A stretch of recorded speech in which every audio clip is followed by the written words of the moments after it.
వినుకొండ పట్టణం 9వ ward lawyer street లో శుక్రవారం సుపరిపాలనలో తొలి అడుగు ఇంటింటికి ప్రచారం. ఈ కార్యక్రమంలో ప్రభుత్వ చీఫ్ విప్ వినుకొండ శాసనసభ్యులు జీవి ఆంజనేయులు పాల్గొన్నారు.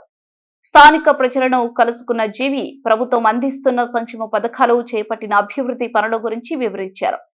సుపరిపాలన లక్ష్యంగా ప్రభుత్వం తీసుకుంటున్న చర్యలను ప్రజలకు తెలియజేశారు. ఈ కార్యక్రమంలో డీసీసీబీ చైర్మన్ మక్కిన మల్లికార్జునరావు, నాయకులు, కార్యకర్తలు, ప్రజలు పెద్ద సంఖ్యలో పాల్గొన్నారు. కంటికి కనపట్టలేదు. ఈ రోజు యువతంతా ఉద్యోగాల బాటలో పడ్డారు. ఈ రోజు యువత కూడా అభివృద్ధి బాటలో ముందుకెళ్తున్నారని ఈ రోజు తల్లిదండ్రులు మాకు చెప్తా ఉంటే ఆనందంగా ఉంది. ఎక్కడైనా సరే గూండాయిజం కనపడిందంటే, రౌడీజం కనపడిందంటే, గంజాయి గుట్కాలు అమ్మితే తాట తీసి చేతులు పెడతాం. ఈ రోజు పోలీస్ డిపార్ట్మెంట్ సమర్థవంతంగా ఉంది. గతంలో ఆ పోలీస్ వ్యవస్థల్ని, అనేక వ్యవస్థలు కూడా ప్రజాస్వామ్య వ్యవస్థల్ని, రాజ్యాంగ వ్యవస్థని, అన్ని వ్యవస్థల్ని సర్వనాశనం చేశారు గత పాలకులు. స్వార్థమే ఎజెండాగా పనిచేశారు.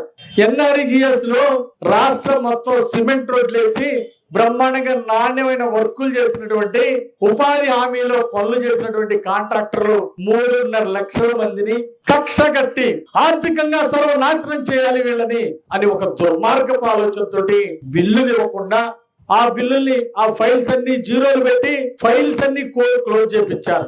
6 సంవత్సరాల క్రితం చేసినటువంటి ఎన్ఆర్జీఎస్ ఉపాధి హామీ పనులు సుమారు 3.5 లక్షల మందికి 250 కోట్ల రూపాయలు ఎగనామం పెట్టి చేసిన పనులకు బిల్లులు ఇవ్వకుండా దుర్మార్గంగా చేశాడు జగన్ ప్రభుత్వంలో. అంటే ప్రజల అధికారం ఇచ్చింది ఏడిపించడానికి, రౌడీజం చేయడానికి. రప్ప నరుకుతా ఉన్నారు, నరికి చూపించారు. అలాగే తప్పుడు కేసులు పెట్టి వేధించారు. గంగమ్మ జాతరలో మేకపోతులు నరికినట్టు నరుకుతా ఉన్నారు. 5 ఏళ్ళు నరికారు. బీసీలను హత్య చేశారు, దళితులను హత్య చేశారు, ముస్లిం మైనార్టీల మీద దాడులు చేశారు. అందుకే మీకు ఈ గతి పట్టింది. ఒక్క అవకాశం అంటే 151 సీట్లు ఇచ్చి మిమ్మల్ని గెలిపిస్తే సర్వనాశనం చేసి రాష్ట్రాన్ని దుర్మార్గ పాలన చేసి సర్వనాశనం చేశారు. రపరపని అడగటానికా మీకు అధికారం ఇచ్చింది ప్రజలు? గుండాయం చేయడానికి, రౌడీజం చేయడానికి, ఆస్తులు ఆక్రమించుకోవడానికా మీకు అధికారం ఇచ్చింది? అన్ని దుర్మార్గాలు చేశారు కాబట్టి 151 సీట్ల నుండి 11 సీట్లు ఇచ్చారు మీకు. అయిపోయింది మీ చరిత్ర. అదే మొదటి అవకాశాన్ని చివరాక అవకాశంగా చేసుకున్నారు మీరు. మంచోడు అంటే మంచం అంతా కంతలు చేసినట్టు నమ్మి ఓట్లేసిన వాళ్ళని నట్టేట ముంచారు మీరు. అందుకే 11 సీట్లు ఇచ్చి మూలను కూర్చోబెట్టారు మిమ్మల్ని ప్రజలు. కలలుగా అంటున్నారేమో ఇంకో 30 ఏళ్ళైనా 40 ఏళ్ళైనా మా ఎన్డీఏ ప్రభుత్వం కొనసాగుతుంది ఈ ప్రజల ఆశీస్సులతో. మేము ప్రజల కోసం పనిచేస్తాం, సేవాభావంతో పనిచేస్తాం.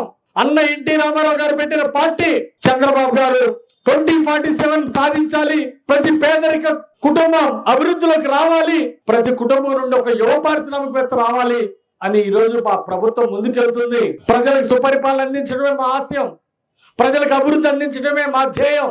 అందుకే ఈ రోజు